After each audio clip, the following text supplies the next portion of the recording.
안녕하십니까? 전 세계에 생활하는 우리 한민족을 만나보는 시간. 지난 시간에 이어서 오늘 고려인 사회의 두 번째 이야기를 전해드리겠습니다. 우리 고려인들은 소련의 모범적인 시민으로서 그리고 우수한 민족으로서 소련에서 곳곳에 중요한 업무를 담당하는 민족으로 성장하게 됩니다. 하지만 1991년 소련이 해체되면서 다시 15개의 민족 국가로 독립하게 되는데요. 이 과정에서 새롭게 독립하는 나라들은 민족 언어를 우선시하고 그리고 주류 민족인 민족주의 정책을 실시하게 됩니다.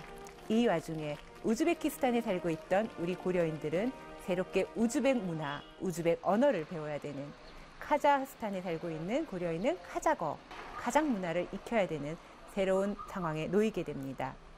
당시 고려인들에게 새로운 민족 국가에 적응해서 살기는 쉽지 않았습니다. 또한 민족주의 정책이 추진되면서 국가에서 중요한 업무를 담당하고 있던 우리 고려인들은 자의반 타의반으로 그 자리에서 물러나고 주류 민족에게 그 자리를 내주어야 하는 상황을 맞이하게 됩니다. 당시 고려인들이 선택은 새로운 이주였습니다. 새로운 이주는 크게 세 방향으로 이어집니다. 첫 번째는 러시아로의 이주였습니다. 특히 중앙아시아 지역에 살고 있는 고려인들은 새로운 카자거, 키르기즈어, 우즈베거를 공부하는 대신 익숙한 러시아어를 사용할 수 있는 러시아로의 이주를 택하게 됩니다. 또한 당시 러시아는 구소련 지역에 생활하던 민족들을 모두 러시아로 포용하는, 그리고 러시아 국적을 부여하는 구소련 민족 포용 정책을 시행하게 됩니다. 이때 많은 우리 고려인들은 러시아로 재이주를 하게 됩니다. 두 번째로 러시아가 아닌 이 기회에 새로운 지역을 찾아 나서는 고려인들이 생깁니다. 북미 지역이나 또는 유럽 지역 선진국으로 가서 더 큰 꿈을 꾸게 되는 고려인들이 나타나게 되죠. 마지막 세 번째 방향은 한국으로의 이주였습니다. 고려인들에게 한국은 굉장히 먼 나라였지만 다른 한편에서의 할아버지의 나라, 할머니의 나라, 그리고 민족의 뿌리가 있는 나라로서 많은 사람들이 관심을 갖게 됩니다. 고려인들에게 한국은 익숙하지 않은 언어, 그리고 익숙하지 않은 정치 체계를 가지고 있었지만 할머니의 나라, 할아버지의 나라를 찾아가고자 하는 열망은 매우 뜨거웠다고 합니다. 당시 91년에 어려웠던 시절에 한국은 굉장히 경제적으로 성장을 하게 됩니다. 당시 한국 정부는 일손이 부족하였고 외국인 노동자를 수용하게 됩니다. 90년대부터 한국 정부는 외국인 노동 인력을 도입하면서 이때 많은 고려인들이 외국인 신분으로서 한국의 노동자로 지원을 하게 되죠.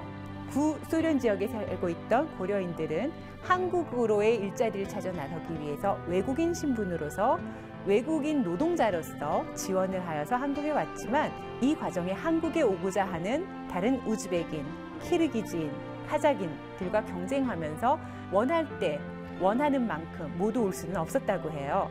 하지만 2007년에 도입한 방문취업제는 한국 정부가 우리 동포에게 특별히 비자를 내주는 제도로서 대다수의 고려인들이 원하면 한국에 올 수 있었다고 합니다.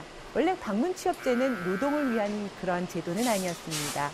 한국에 친지가 있는, 친척이 있는 사람들이 한국의 친척을 방문해도 되고 방문하러 와서 일자리가 생기면 일을 해도 된다는 좀 너그러운 동포들에게 내주는 비자였는데요. 이 제도를 도입하였을 때 많은 고려인들은 한국의 새로운 일자리를 찾아온다는 목적으로 방문취업제 제도에 신청을 하고 방문취업 비자를 발급받고 한국으로 오게 됩니다. 한국에 살고 있는 대다수의 고려인들은 한국어를 구사하기 어려운 상황에서 동포로서의 비자는 받았지만 사실상 외국인으로서 어려운 일, 힘든 일에 종사하는 외국인 노동자의 삶을 이어가게 됩니다. 이 과정에서 말이 통하지 않는 고려인들은 가장 힘든 일, 말을 하지 않아도 할 수 있는 단순 업무에 종사하게 되는데요. 그들의 삶은 고단했고 그리고 그 고단함을 달래기 위해 같은 고향 사람들끼리 계속 이웃하고 사는 것이 하나의 한국 사회에서의 문화가 되었죠. 이 표는 국내의 이민 문제를 전문으로 연구하는 IOM 이민정책연구원에서 고려인의 삶을 조사한 것입니다. 2015년에 조사한 연구로서 1,000명이 넘는 국내 고려인들의 설문조사를 토대로 나와 있습니다. 고려인들에게 물었습니다.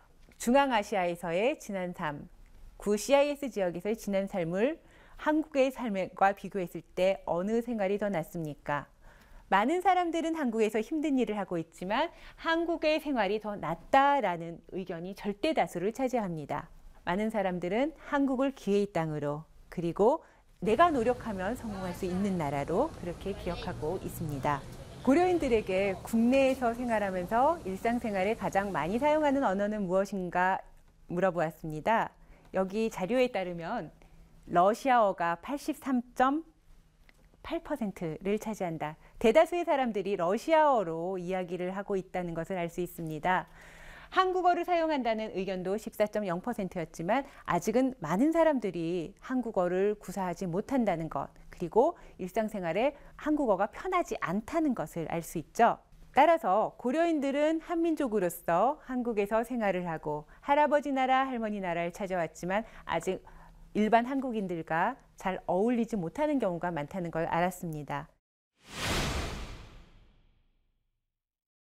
한국에서 고단한 삶을 살아가고 있는 동포들을 위해서 고려인을 위한 특별법을 만들어야 된다는 그러한 주장이 많습니다. 사실 고려인을 위한 특별법은 기존에 있습니다. 그런데 이 고려인 특별법은 국내에 온 고려인들을 고려하지 못하고 외국에서 생활하고 있는 어려운 상황에 있는 고려인들을 위한 지원법이었습니다. 이 고려인 지원법을 국내에서 생활하고 있는 고려인까지 염두에 둔 새로운 법률로 개정하자는 그러한 움직임이 최근 꽤 일고 있습니다. 고려인 특별법을 만들어야 되고 그 고려인 특별법을 개정해야 된다고 주장하는 사람들은 그 이유로 크게 두 가지를 들고 있습니다. 첫째, 고려인들은 독립운동의 후예여서 우리 정부가 책임져야 한다는 그러한 주장이 많습니다. 사실 많은 고려인들은 과거 우리나라가 어렵던 시절, 주권을 빼앗겼던 시절에 독립운동에 참여했던 사람의 후손들, 또는 직접 참여하지 않았더라도 독립운동군을 도와줬던 사람들의 후예들입니다. 그런 의미에서 나라가 어려운 시절, 원하지 않았던 상황에서도 외국에서의 삶을 이어갈 수밖에 없었던 그런 고려인들에 대해서 정부가 새로운 법률을 통해서 고려인들을 보호하고 우리와 더불어 살아갈 수 있는 환경을 조성해야 된다는 것, 거기에 대해서 많은 사람들이 동의를 하고 있습니다. 다른 하나의 이유는 고려인 이주사의 특별함입니다. 오랜 이주사, 그리고 한국과 단절된 생활, 이 생활을 겪었던 고려인들의 삶은 대한민국 수립 이후 자의에 의해서 더 나은 삶을 위해서 새롭게 찾아 나섰던 대한민국 수립 이후의 동포사회와는 다른 부분이 있다라는 점에서 이 고려인 사회를 특별히 고려할 수 있는 고려인 특별법이 개정되고 그리고 고려인 동포를 포용하는 것이 바람직하다라는 그러한 주장이 있습니다. 이 고려인 특별법 개정에 대한 것은 많은 사람들이 공감을 하고 있고요. 그래서 지금 각 분야의 전문가들이 더 바람직한 법 조항을 만들기 위해서 노력하고 있는 상황입니다. 이 결론이 빨리 나와서요. 우리 한민족, 우리 가족, 우리 동포, 고려인이 한국에서든 그리고 외국에서든 자신의 역량을 적극 발휘하면서 우리의 일원으로서 한민족의 일원으로서 생활할 수 있는, 마음 편히 생활할 수 있는 그러한 날이 빨리 오기를 기대합니다. 이상으로 우리 고려인 사회에 대한 이야기를 마치겠습니다. 감사합니다.